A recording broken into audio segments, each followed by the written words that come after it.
ఈ దిన వాగ్దానము ద్వితీయోపదేశ కాండము 31:8.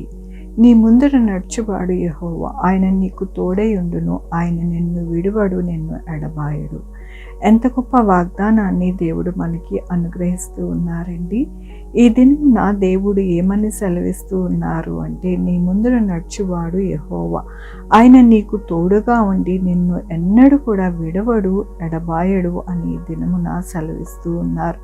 మన జీవితంలో మనల్ని ఎవరు గైడ్ చేస్తారు, మనకి తోడై ఉండి మనల్ని ఎలాగ నడిపిస్తారు అని ఎంతగానో దిగులు పడుతూ బాధపడుతూ ఉంటాము. అయితే దేవుడు ఈ దినమున అంటూ ఉన్నారు, మీకు ముందుగా నేను నడుస్తాను, మీకు తోడై ఉండి ఎల్లప్పుడూ కూడా మిమ్మల్ని విడవకుండా ఎడబాయకుండా నాతోనే మీరు ఉండి అనేక విషయాలలోని అభివృద్ధి చెంది నడుస్తారు అని దేవుడు సెలవిస్తూ ఉన్నారు.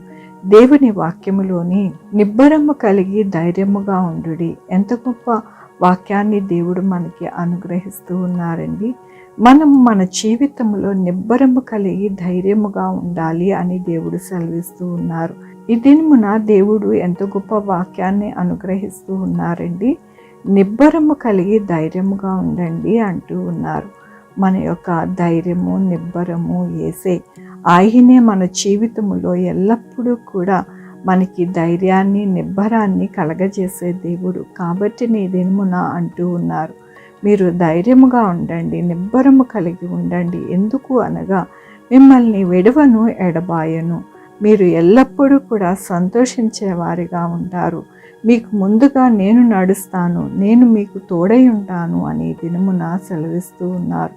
కాబట్టి మన జీవితాలు అన్నీ కూడా ఆయనకి అప్పగించుకొని మనము నిబ్బరము కలిగి ధైర్యముగా ఆయన వైపు చూస్తూ ప్రార్థనా జీవితముతో మనము నడిచినప్పుడు మనము ఎల్లప్పుడూ కూడా సంతోషించే వారిగా, ఆనందించే వారిగా దేవుడు చేస్తానని దినమున ఆయన అనుగ్రహిస్తున్న వాగ్దానమును బట్టి, వాక్యమును బట్టి దేవునికి వందనాలు చెల్లిస్తూ ఉన్నాను. ఈ దినమున పుట్టినరోజు, పెళ్లి రోజు అనేక శుభదినాలు చేసుకుంటున్నారు. అందరికీ కూడా నిండారుగా శుభాకాంక్షలు తెలియజేస్తూ ఉన్నానండి. మీ జీవితంలో దేవుని యొక్క ఆశీర్వాదము, ఆయన యొక్క కృప, ఆయన ధననిధి మీకు అనుగ్రహించునుగాక. ప్రార్థించుకుందామండి.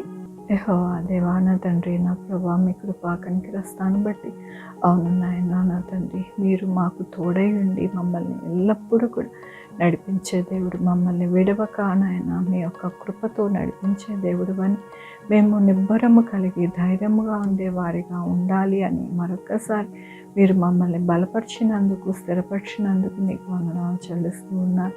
ఈ దినమున పుట్టినరోజు, పెళ్లి రోజు అనేక శుభదినాలు చేసుకుంటున్న వారందరినీ దీవించి ఆశీర్వదించండి ప్రభు.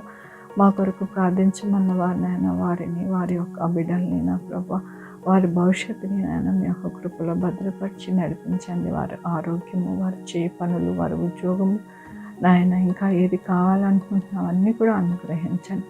Sugar, BP, thyroid, heart problem, kidney problem, AIDS, cancer, నరాల బలహీనత, పారాలసిస్, గ్యాస్ట్రిక్ ట్రబుల్, ప్రతి విధమైన అనారోగ్యాన్ని తీసివేసి స్వస్థపరచండి. ఆయన స్వస్థపరిచే యెహోవా నేను అన్నారు. మీకు వందనాలు. ఎవ్వరికి కరోనా రాకుండా సహాయం చేయండి. వచ్చిన వారు త్వరగా హీల్ అవ్వడానికి సహాయం చేయండి. నా దేశ బోర్డర్స్లో శాంతి సమాధానం ఉండడానికి సహాయం చేయండి. ప్రతి సోల్జరు చక్కగా నాయన, నా తండ్రి, ఎటువంటి ఇబ్బంది, ప్రాణ నష్టం వాటిల్లకుండా సహాయం చేయండి. ఆయన మా యొక్క దేశ నాయకులని నాయన మీరే జ్ఞానం అనుగ్రహించి చక్కగా పరిపాలించడానికి సహాయం చేయండి. దేశంలో ఆర్థిక పరిస్థితి చక్కగా ఉండడానికి సహాయం చేయండి. మంచిగా ప్రతి ఒక్కరికి మంచి ఉద్యోగాలు రావడానికి సహాయం చేయండి నా ప్రభు. ప్రతి ఒక్కరు కూడా ఆర్థికంగా నా తండ్రి బలముగా ఉండడానికి సహాయం చేయండి. ఎవ్వరూ ఎక్కడ కూడా ఇబ్బంది పడకుండా నాయన సహాయం చేయండి. ప్రతి ఒక్కరికి ఆహారం దయచేయండి.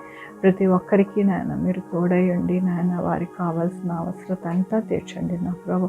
బిడ్డలు రాకపోకలను తోడయండి నాయన. ప్రతి విషయంలో మీ యొక్క కృపా కనికర దీవెన ప్రతి బిడ్డకి అనుగ్రహించి నడిపించమని కోరుకుంటూ నా ప్రభు, నా రక్షణ యేసుక్రీస్తు పరిశుద్ధమైన నామమున అడిగి వేడుకుంటున్నాను తండ్రి. ఆమేన్. తండ్రి, కుమార పరిశుద్ధాత్మ సదాకాలము మనందరికీ తోడై ఉండునుగాక. ఆమేన్.